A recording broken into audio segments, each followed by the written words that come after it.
Hello, M&A scientists. Welcome to the M&A Science Podcast, where we learn from the best in M&A to uncover proven techniques for enterprise value creation. If you're interested in learning more about how to optimize your M&A practice or want to get involved with our community of forward-thinking M&A practitioners, visit mascience.com and subscribe to our free weekly newsletter for the latest industry trends, insightful content, and community events. And if you want to keep up with us on the go, head to LinkedIn and follow M&A Science. I'm your host, Kison Patel, CEO and founder of M&A Science. Joining me today is Adam Harris, CEO at Cloudbeds. Cloudbeds is a cloud-based hotel management platform, which includes tools for managing reservations, availability, rates, distribution channels, payments, guests, housekeeping, and more. Today, we're going to talk about validating the buy plan to get board approval.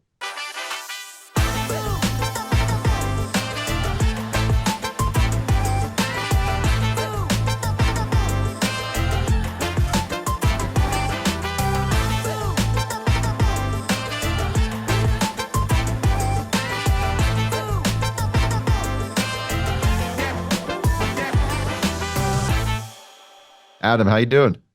I'm doing well. Thanks for having me. Thanks for taking the time to have a conversation. Can we kick things off a little bit about your background? Yeah, I've got a mixed background. It's fun. Everything from being called Gizmo and at my fraternity at Berkeley, being a tinker of technology my entire life, to doing some Wall Street stint and coaching soccer, and then ultimately working in technology and building software for others until my good friend and I, Rich, decided why not start our own SaaS company, and here we are with Cloudbeds. Awesome. You're a two-time founder because started a company prior to Cloudbeds I that did. got Yep. acquired, Yep. and Yep. now Cloudbeds. What got you involved in the hotel industry? Glutton for punishment, I think. Look, I had a full head of hair when I started this thing. I'm quite envious of you. I think what we didn't realize, well, we realized a couple things. One is there's a $1.5 trillion gets spent inside hospitality travel every year, and it's a ginormous industry. Yeah, I made up a word right there. It's a really big industry. It's also one of the most complex. And at the time, we had a hotel group approach us saying, "Hey, I've got this problem." And their problem was they had a bunch of different concepts in this big master development down in Latin America. And what they were trying to accomplish was, how do I centralize all the reservation experience for a consumer in one place? Now, the issue was there was like 9 different technologies that were doing one element of that flow. And we built from scratch this woven technology into one unified experience for a consumer. And Rich and I looked at each other and were like, it can't be this bad. Like it really can't be this bad. And in an industry that will put 1 billion people into a bed for the first time by 2030, how on earth is the technology this horrible? And so fast forward today, what we realized was travel as a whole has some of the least digitally adopting individuals. I love the term scientists, right? So the hotel scientists are not very tech forward in their thinking, right? They are very much old school. They like to keep things as normal. And I think our peer group for digital adoption in top 50 industries is forestry, prison incarcerated services, and construction. For, forestry, prison incarcerated services, and construction. Like, I'll take Procore all day long. Not too sure about forestry and prison services. I didn't know they had tech, and to be honest with you, I'm sure they do. But if you think about that, here's an industry with a billion and a half people who are going to stay in a hotel this year. The consumer is incredibly savvy. The hotel operator is not. And so we saw this opportunity to sort of take advantage of some tailwinds in the market. And so we went vertical. We built a vertical SaaS company. It took a lot of years to prove that this thing was actually doable and possible. We strung a lot of technology together. We bought 6 companies along the way. We're actually in exclusivity on another one right now, which is really exciting for us.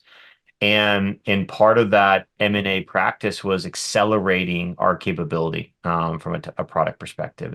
Can we get to market quicker than a build, for example, scenario? And I'm happy to walk you guys through some of that thought process on I this would love call. to.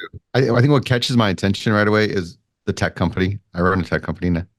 Yeah. And I'm curious too, or we'll probably get in the conversation about managing the organic growth Yeah.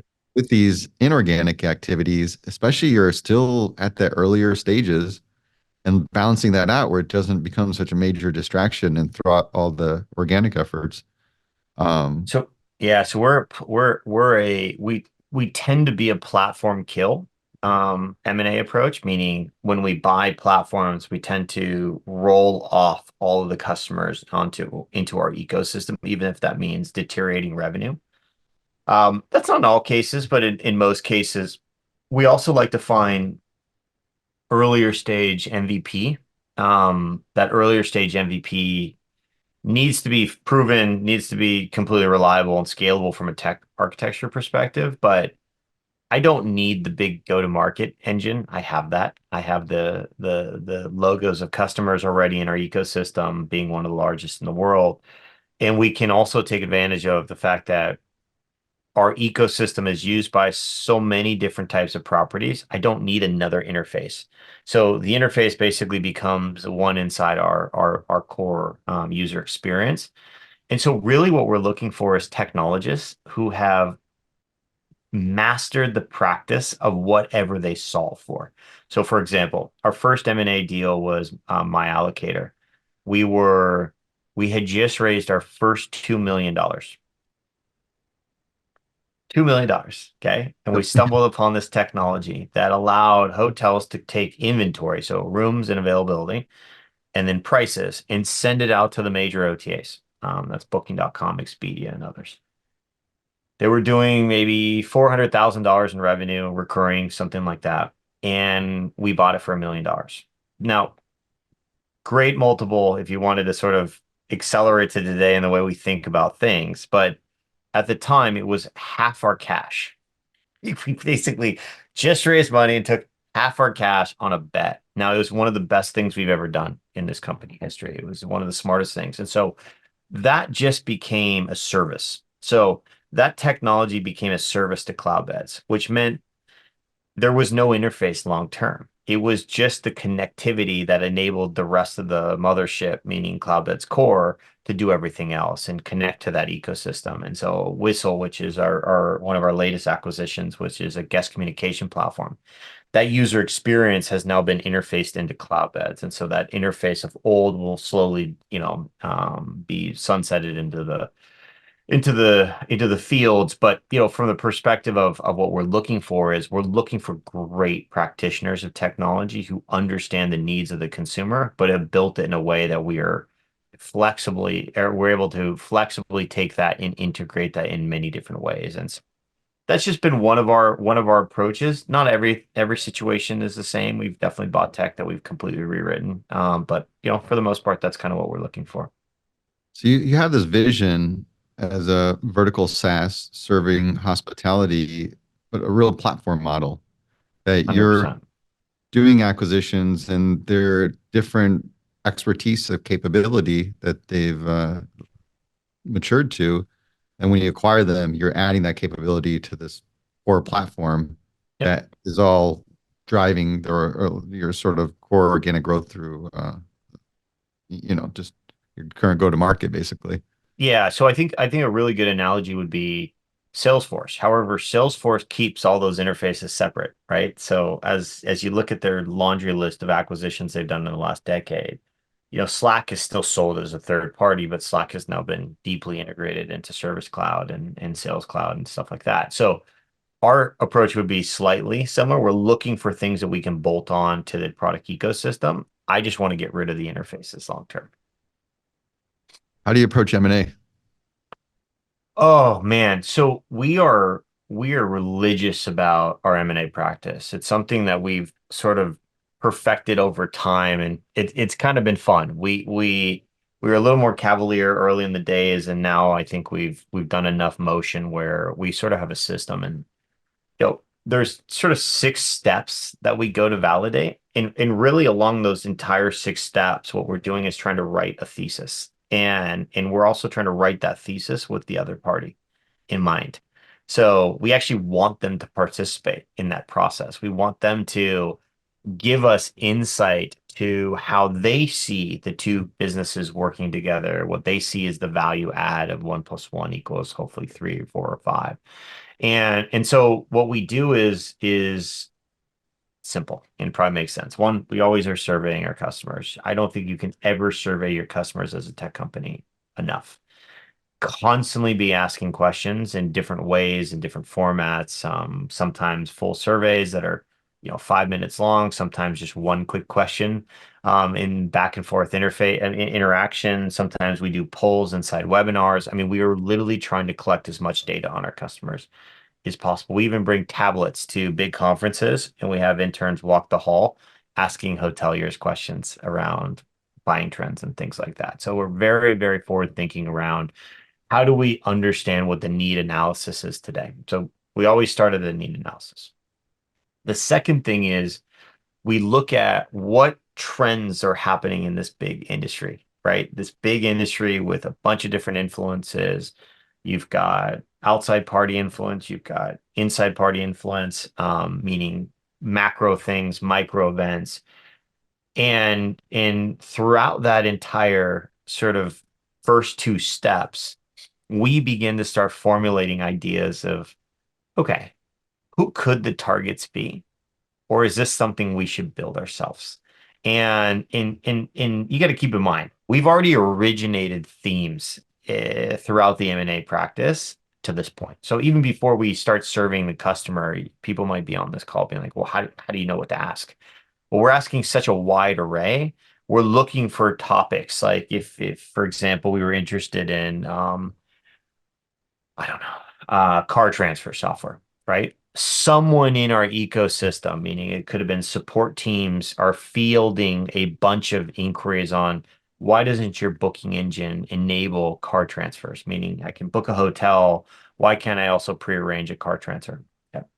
Well, that keeps feeding up in some. It could be on the sales side. It could be on the support side. It could be in our marketing team. It could be partnerships bringing a lot of car transfer companies coming to us. I'm using such a poor example, but I couldn't think of anything else that wasn't revealing. So, you know, all of a sudden we then go and start surveying our customers. All right, card transfers keeps coming up. Is this a theme? So then we survey, do you want this? Yes or no? And we're looking for buying trends. And then we go industry trends. Is card transfer plus hotel reservations a thing? I don't know.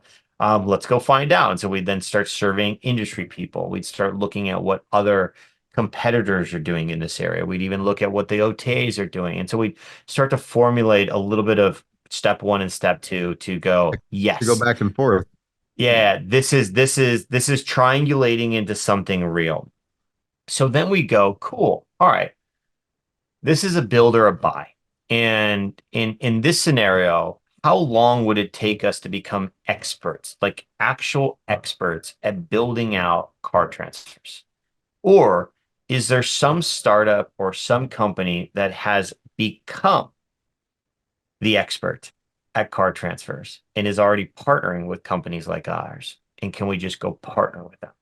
And so we then just go build and partner. So we haven't even explored, do we try to buy? We just go, hey, how do we get an MVP? How do we test it in real life? So we know that the industry is saying something. We know our customers is saying something too. Those are triangulating correctly.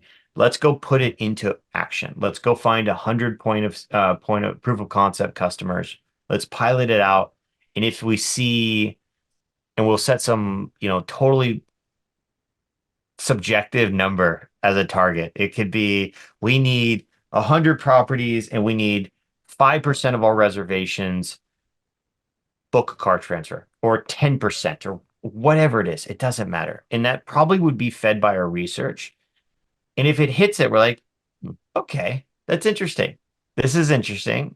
Now we can go down into, is there even a target? Right. And so this whole process is us building up to beginning to understand some kind of sort of strategic rationale, right? There's a target out there. There's a partner out there that's proving that it works. There's capability for us to build it. And we begin to sort of really formulate down into, all right, maybe there's an M&A thesis here. Maybe it's something that we could bite off. Maybe the revenue accretion is doable. Maybe there's something that's profitable that we could actually extract EBITDA from it. And all of a sudden we start bringing together targets, not just one, all. We try to go from big to small to medium. We want to look at everything. And ultimately, what that leads to is a lot of opportunities for two groups to begin to fall in love and or fall out of love with this thesis. And it's a product team, and then it's our corp dev team. So both teams are partnering on this. We always find some type of internal stakeholder. It typically comes on the product or engineering side. It could also be myself or my co-founder or even a sales leader, a partnership leader. It's never corp dev. Corp dev can never be the sponsor of these deals. It has to go bring some team into the fold. So they have work to even convince any of us up front. They're trying to remain unbiased. And we do product demos. And these are my favorite thing. I love seeing product demos. I could do product demos all day long. And what we learn is we start to learn about the talent. So we've already done a complete analysis of all their talent, who they are, where they came from. Is there overlap? Is there not overlap? Is there redundancies and synergy of G&A and finance and HR and people? Like, so we have a good idea of who these people are, but until they start opening their mouth and until we see how they treat their staff in those conversations, who they bring to the fold for the product demo, because look, they know that we're looking at this strategically, right? So the founders are aware that this might lead to somewhere. And so it's very interesting to see who's in the trust tree when you bring a strategic product demo to light. And so there's a lot to tell from founders and CEOs and C-level staff. And we really are looking for culture fits along the way. We're also looking for salesmanship, right? Are they passionate about that product? Are they all the things you would expect? It's kind of like an interview, right? Except they don't realize they're being interviewed because we're just asking questions about the product. And so after 5, 6 really coordinated, incredibly thorough steps, we then write a memo. And the hope is we found a target. They're excited about what we're doing. We're excited about what they are and their culture and their people and all that stuff. We believe that there's opportunity to bring both of them together. We start writing the memo and we have them contribute. We have them contribute. It could be a deck, it could be a written memo, it doesn't matter. But we want to see where their vision is and how it brings together. We then share our fears, we share our risks, we share as much as we can transparently so that they understand what we're doing is really bringing a document to the table, doctrine, right? Some kind of doctrine, PowerPoint or written, so that they have to show that with the rest of their team or their board or whoever their decision makers are. And it shows that they help participate in that. We wrote a lot of it and we're sharing why we came to the equation, what the risks are. And the founders on the other side are pretty revealing. They're like, oh, I'm really scared to go to market, or we're really struggling in our win-loss ratio right now because of this competitor. And it's just all revealing. That document is meant to be all revealing. And it leads to really quick due diligence. Nothing comes up in due diligence because we would know about it. I'll give you a perfect example. Last year, we looked at a deal where we were told that revenue was in the millions. Great. This is a founder-led organization, big company, 25 plus people doing millions of dollars, profitable. And we started doing our dance. We started doing our process. We started going down. And when corp dev started to get into the financial, the quality of earnings analysis, we're like, this thing doesn't even cross $1 million in revenue. How do they have millions of dollars in revenue? Like we're here and they're over here. Something is not adding up. And what they were equating to was trials. So if all of those trials worked out, they would have millions and millions of dollars in revenue. not millions and dollars of captured revenue. They had millions of dollars worth of opportunities that Pipeline. may or may not ever translate into um, business. And so that was a weird one for us, right? Because of course that would come out in our review, right? Of course, like I, people would get fired if they missed that in our analysis. And so, but why wouldn't that have been brought earlier to the table? It was weird, right? And so that's the thing where we try to avoid. So ever since that happened, and we've never had something that blatantly obvious where it was just like, no, that's not how you run accounting, but okay. We try to bring things clear. So we try to get them to commit as much as possible. And that way we really have a good sort of framework to build off. And that's oftentimes us spending 2 days in person with the teams, whether we go visit them or they visit us in our office. We just want to spend as much time. So that would have come up over a beer, I'm sure. And we had just kind of skipped one of our steps because we were so excited about the tech. Now, granted, we ended up buying that asset, but bought it as an asset, and there was no team came along. Right. I want to make sure I got the 6 steps right. So I got Yep, one, survey the customers. yep, Two, industry trends. Three, partner versus build versus partner analysis. yep. Proof of Four, concept. Yeah, strategic rationale, like define it. This is where you start looking for targets. 6, product demo, which has some initial culture, diligence, and things related. We'll talk more about. And then 6, the investment memo and creating that transparency, which lends into more formal diligence. Does that sound about right? sounds about right. Can we break them apart and talk through some of these in more detail? Sure. Survey customers. You mentioned a lot of different formats that it could be a one question thing. You could have folks at the tablet asking questionnaires. Uh, Walk me through that. Like, and I think this ties in the second one, right? You have Yep. investment trends. You might develop a hypothesis and you're validating it. Can you give me some examples or even like what type of questions you would ask these customers? I'll give you a perfect example. I mean, we just did a survey middle of last year around AI. We were asking our hoteliers, our real live questions to a real live hotel audience in one of our product release webinars. What does AI mean to you? Right. And there was a series of questions related to AI. What practices of AI do you think it would be useful for? And we gave them a box full of operations or data or revenue pricing. And we know for sure, like we know where AI is practical in a hotel. We're technologists, like that's pretty straightforward. We just wanted to see their lens. And so we started asking them questions around that. Right. And so we did that in a live webinar and a poll.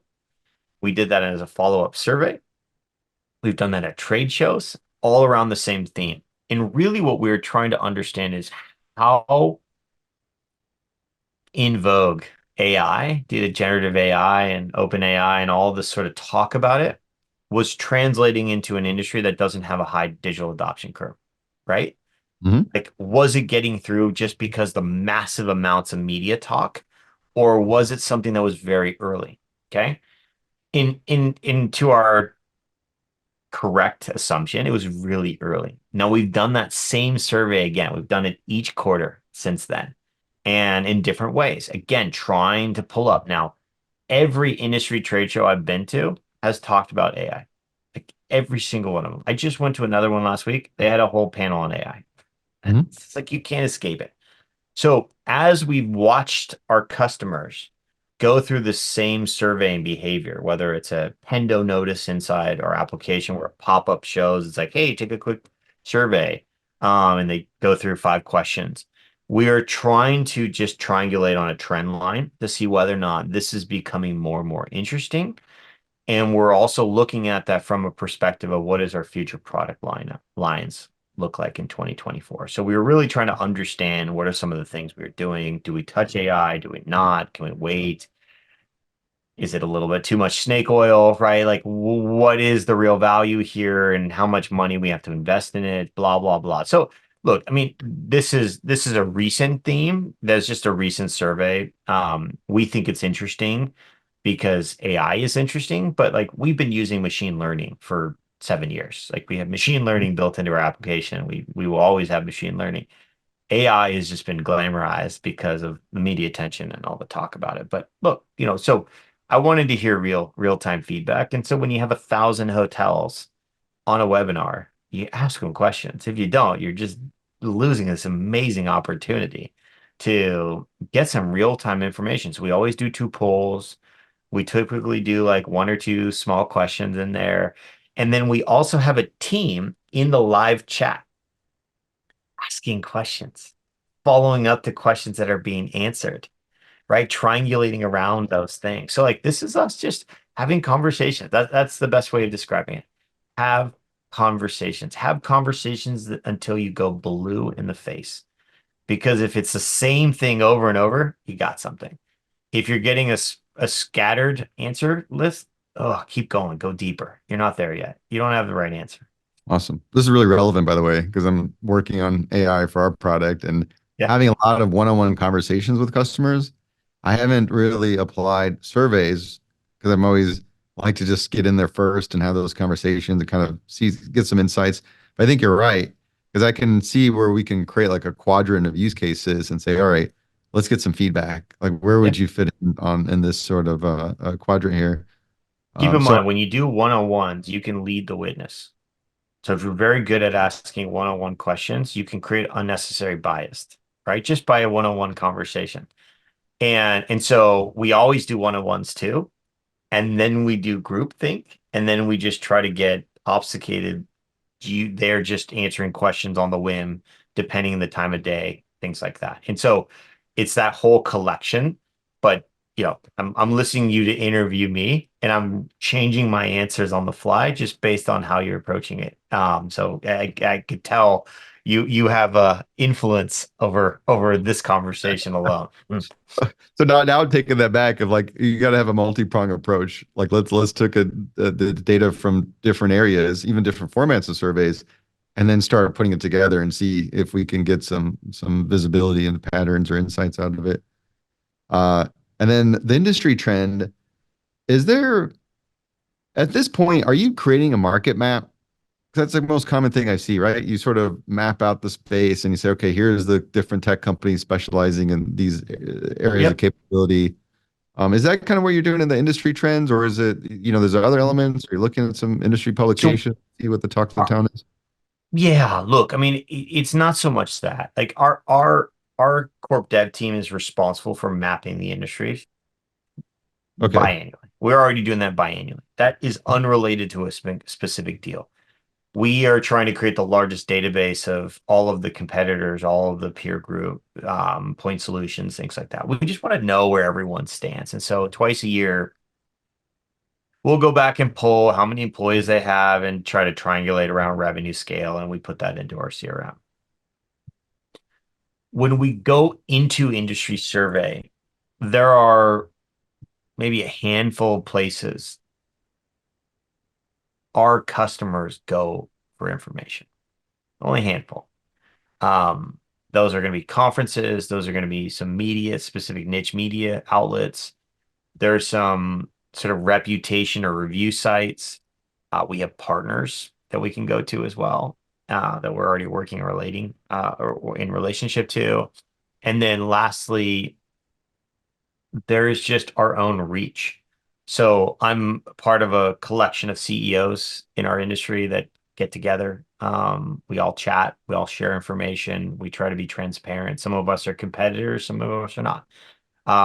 I find it incredibly helpful to share. I don't have anything to hide. I really don't think that's a competitive weakness of knowing what my revenue scale is or how many employees I have or things like that, from an industry perspective. But look, at the end of the day, the surveying from an industry perspective is we're trying to get third parties to revalidate what we already know.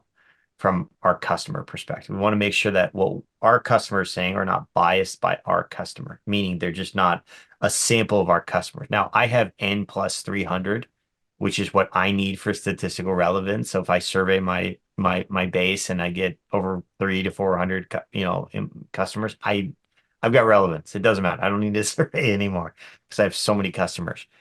I want to do the same thing outside of our customer base and try to get that with a wider audience. And there's some groups that we will go to do surveys for us. We'll pay for So them you to would publish. get a third party and have them run a broad survey Yep. that's Yep. outside your customer base. Yep. And Yeah. that's sort of more of your industry research. That's more of the industry research, and it's actually more industry surveying, right? So like that's the Mhm. surveying part. The industry research part is, there's consulting practices that do work in this area. We might talk to them. We might hire them for some initiative. We really haven't, excuse me, spent too much time, with third party consultancies like Bain or McKinsey or Deloitte. I mean, we know them all and we spend time when they're on initiatives and whatnot, but we haven't engaged any of them. I think that would be overkill for the type of research that we're looking for. But nevertheless, there's plenty of sort of niche consultant practices that are publishing information frequently, and we subscribe, we purchase all that data, bring that down, and then that just goes and reconfirms some of the surveying that we're doing. So we got a good mix between the research you do, working with some of these consultants to help out with some of the. I say, what exactly would you hire them to do? So I'll give you an example. We occasionally will do mock RFPs through third party consultants. So we'll actually have them take us through like a mock sale to make sure that we're triangulating message around certain products that we're exploring, or we're looking at, just to understand the value proposition, the selling cycle, things like that.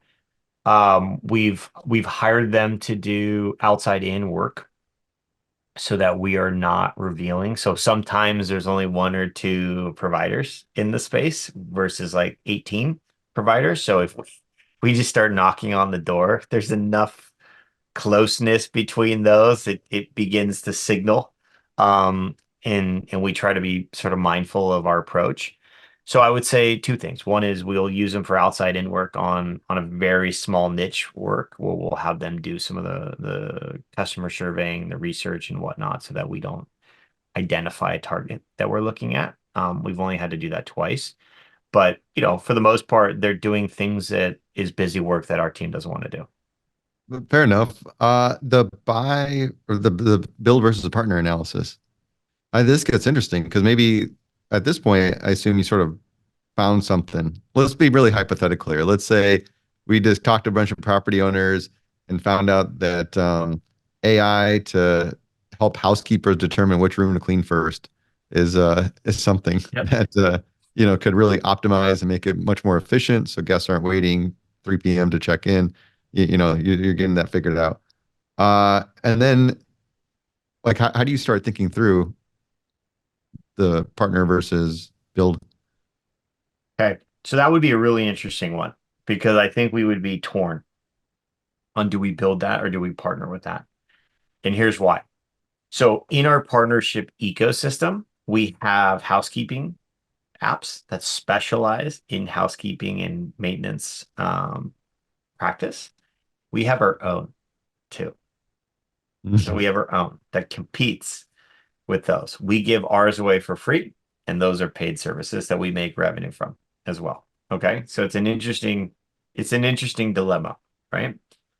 So in that, what we would really be realizing is this AI application, is it better suited for tacking onto our app, which is a very light, basic housekeeping module?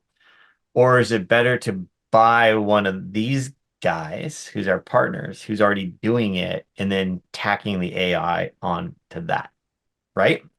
Hmm. And so what we would be doing is both. We'd be looking at where are these guys headed in terms of their product cycle, the depth of their capability. Are they embedding AI into that use case that you revealed? And then we'd be looking at our product team to say, okay, guys and gals, We are nowhere near this over here. We know that. Like, we're not trying to be these sophisticated housekeeping apps.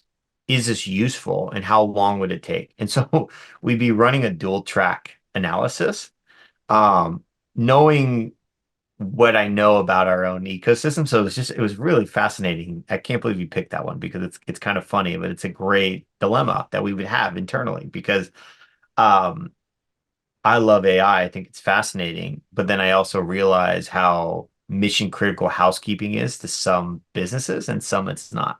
So some it's about speed of turn, and others are just like, I just need to make sure I check a box. That's why we have the two different sides. So, what I would say is we would first go back to all of our users using our partners, all of our users using our app, and we'd survey them separately. We'd survey them separately. And we would probably start asking these customers, why don't you use these products over here?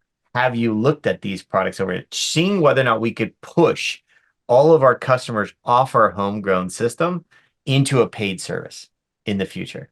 In the meantime, we'd be looking at these customers, seeing if we could push them off the paid service into the free, right? So we'd be trying to get different patterns to see whether or not we were right. And in our hypothesis, is it just the AI that's interested, or is it AI plus all of the ecosystem around the AI in the housekeeping app? How do you validate it though? Are you running surveys against it? You're Like, running surveys, you're doing 101s, you're doing Figma mock-ups to show. I mean, like, you're trying anything. Like, this is such a unique case that I'm playing with it a little bit to like show how we would have to start getting there. I mean, this, to be honest with you, I almost would say you put the thumb in the wind and like, yeah, I think that's directionally accurate because I don't think you ever get the answers that we would be looking for. This is one of the ones where we'd start spinning our wheels and we would we would have so much analysis, we'd get paralysis and we'd have deal fatigue and not do it. We'd say, no, uh, we're not going to do it. Yeah, because it would be too much change for what our discipline is, meaning we already have something and we already have partners. We can validate both. This is a layer that sits on top. I'd rather both of them just develop it on their own and not worry about a target. Does that make sense? But at the end of the day, let's say we found the strategic rationale was not to partner, not to build, it was to buy. Well, we would have already done the analysis on what it would cost, how many engineers, how many PMs would be working on it, what the UI time commitment, how long that would look at, and we basically work that into the deal price. And so we'd say, okay, $1 million to go build this application. $1 million from start to finish is going to be 9 months. We can or cannot monetize it. We think the number of customers that would attach it based on this user install base is, I don't know, 50%. And therefore we could quickly create a model. We're like, wow, okay. It's we spend 1 million, we make 1 million. Hmm, I don't know if that's something we want to do. And so then we might look at the buy. Wow, we get a full-fledged app that's way better than our basic one, right? It also has a light version of it. It's doing $3 million in revenue and it's got 500,000 in EBITDA. We would say, wow, building makes sense. It's cheap, but we don't get any acceleration of revenue or creative value in product. And so we might start moving away from buy over into the camp of, excuse me, build over into the camp of buy, purely based on the economics of what we accretively add to the mix. Now, we would then start eroding what our price would be based on the fact that we know it would cost $1 million. We know that we're going to have to lay people off if that's what we were going to, if there was overlap. Like, so you start to unravel the purchase price decision making, and then sometimes it brings you right back in where you have a really tiny gap between the two. And that again leads to paralysis analysis, and we're just like, we're done. We're out. We can't do this. Like, this doesn't work for us. So it has to be a clear cut winner. Like, we all have to be unanimously aligned. so there should be like a pretty clear gap, either the capability that you have. And so I was actually curious about that when you're talking through if you get that bias from the developers, they want to build everything in-house. Always. 100%. 100%. Yeah, I mean they always believe that their stomachs can have more food in it than they can actually handle. And at the end of the day, I love that about them. I want them to be fearless in our ability to build up. Sometimes it's good to just bring in some institutional knowledge and at least groups that have only been thinking about that for a period of time. And I think you accelerate what we can do. And we have a saying internally: if you're going to reinvent a spark plug, don't just throw 10 spark plug engineers into a room and say, hey, create something new. Put one. So for form and function is there, and then do nine other engineers from other walks of life. You're going to get something innovative that way. Yeah. And so sometimes we need to bring the outside in, and that's helpful and healthy. This on the strategic rationale, you got this view or the hypothesis of, hey, we've validated that there's a opportunity to add this capability. Uh, is there any more details that you put in there before you start looking out for targets? I'm trying to think. Well, I mean, I think at some point in time, the internal sponsor is coming into the play. And so Okay. they might have some added bias in that strategic rationale, right? They might say, hey, there's a use case here. I really, really have This like a conviction. product manager, product owner Yeah, person. it could be myself. It could be my co-founder. It could be our head of strategy. It could be our sales leader or product leader, right? And saying, guys, there's something here. We need to do this. Or because think about it, product managers who are doing their jobs are going out in the field as well. They're going out in the field, they're doing surveying, they're talking to other competitors, they're talking to product partnerships. So like they should fully understand what they're solving for, just as much as what corp dev would do, which is to reconfirm the exact data that they're looking at, but just from a deal side, right? So it's funny. Sometimes our PMs are just as knowledgeable about a space as our corp dev people because they're looking at it from just two different lenses. But I love the arguments. I mean, the push pull, like, well, no, we could build this. And it's like, well, can we? Like, you just told me 2 days ago it's going to take 2 years to get to that point. Well, I did, but I think the iterative approach, and like, and so like they start to sort of, it's like when an architect comes and designs you a beautiful home and shows you these 3D renderings. You're like, oh, I can see myself living there. And they're like, okay, cool. Yeah. Well, the contractor says it's going to take 2 years to build it. You're like, oh, well, that deflates it a little bit. And so like I can show beautiful renderings of things, but actually getting to use it is 2 years away. Sometimes it means that we need to bring them closer to reality and say, can we grab this now? Can we start to integrate? Now, the funny thing in all of this is when you start integrating products together and you run a tech company, it never goes as planned. It always takes longer. And sometimes it even takes 2 years to fully integrate. So like the build scenario is like, yeah, it would take 2 years. The integrate scenario is like, oh, we're gonna do it in 6 months. And then 2 years later, I'm laughing like, hey, we finished the integration. I'm like, oh, okay, so we spent more and we're at the same place minus, whatever revenue we would have had in the short term. So I've given up on grading strategic rationale from how quick we can get something to market because it never works out that way. It is always 2 times longer in every scenario that we've ever done. So we get this strategic rationale put together. We identify targets and we start doing diligence on them. Our product demo seemed like early diligence. You had some interesting points that you wanted to see. Who are they bringing under the tent? The sense of the culture. Can you tell me a little bit more about that? I'm curious too if there's like specific key questions that you ask that give you some insights about what that culture is like, or is it just pure feel from how they do the simple task of demoing the product? So it's interesting. So I am a big people person. Our company culture is all around people and how we treat each other and with respect and whatnot. And so the interaction of leaders and who they bring around the table, who is trusted, is really fascinating. Sometimes it's more, sometimes it's less. We ran a deal that was a failed process at the beginning of last year. It was just the two founders. They never brought any other team members into the equation. And it was weird. Like just something was off. If something was off. And we couldn't tell. Well, we realized early that we were just a stalking horse for another deal that was being delayed. But then there was behavior where then the stalking horse theory went away, where they're like, no, we're all in. And they started revealing more. But it kind of had this flip flop. And either they both had the world's best poker faces, or they were the world's worst user experience. Like just didn't know what they were doing. They were deer in headlights every time they got in calls with us.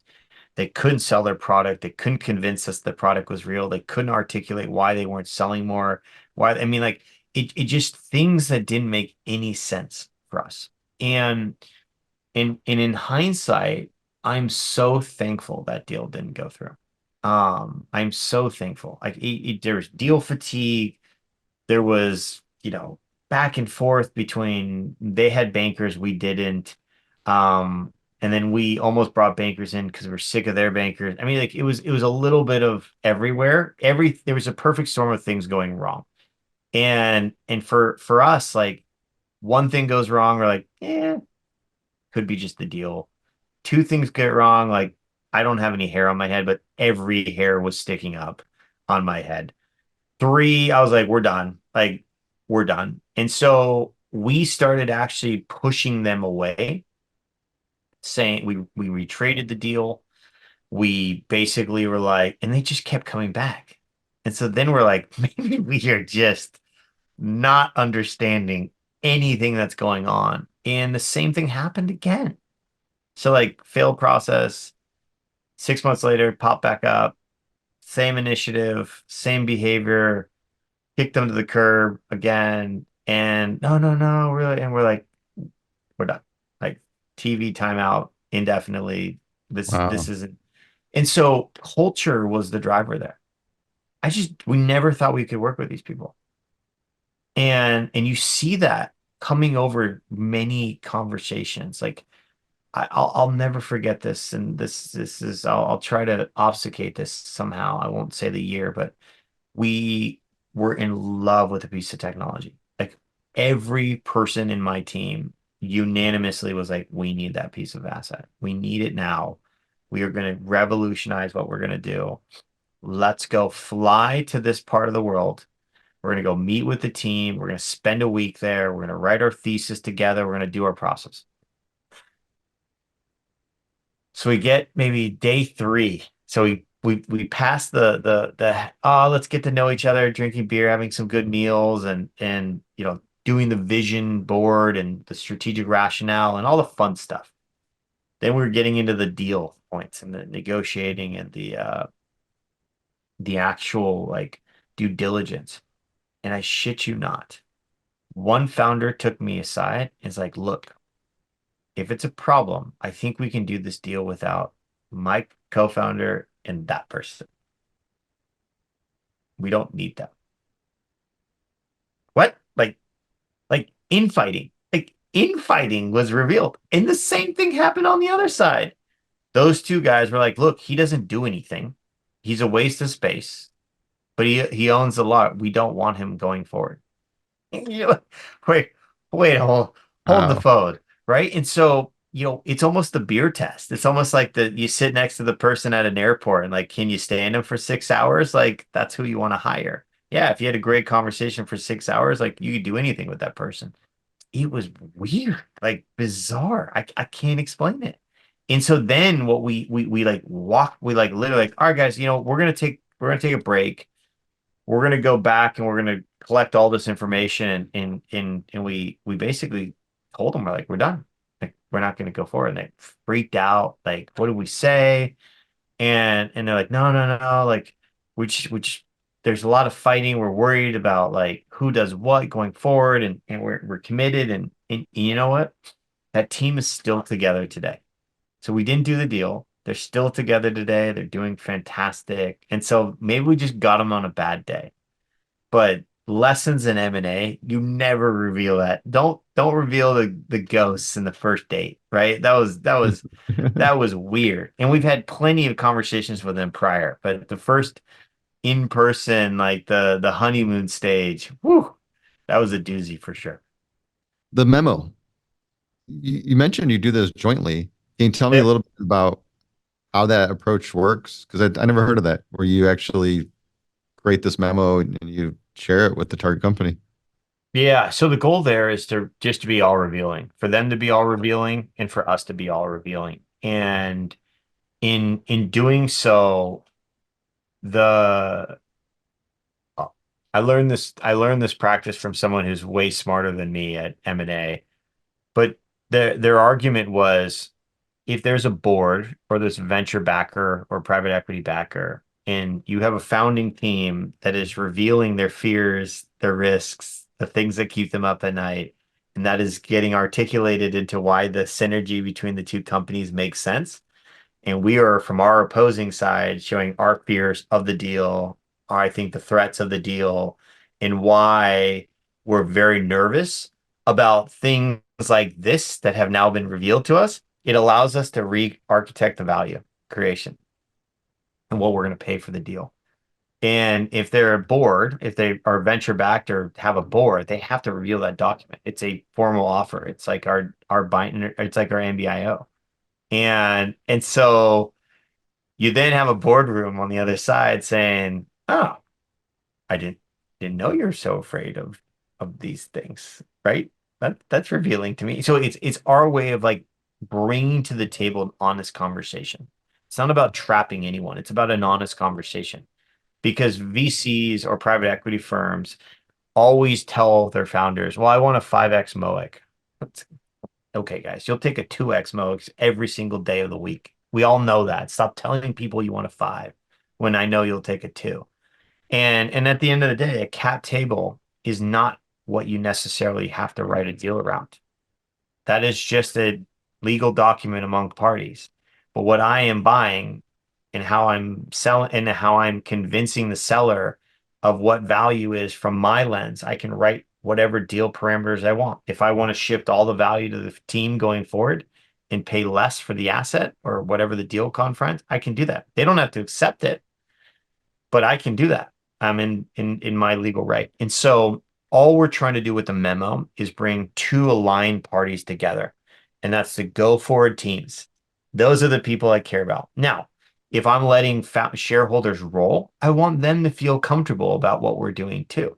I want them to feel like they have an upward path to success. I want them to see the strategic rationale that one plus one equals more for them, that their share value is going to go up. So I'm very revealing. I will do management presentations, board presentations, where I show our thesis from our lens of why we're doing this.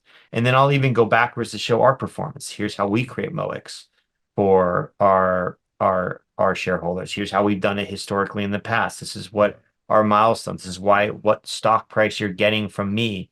If it's a stock deal, is fair. And here's how I'm going to give you your return and all that stuff. So this is a two-way street. This is never a one-way street. It needs to be very collaborative, and we think it works great. It's So you have it's it's been everything, price, terms, it's all outlined in this memo. all outlined in the memo. Yeah. How long is it?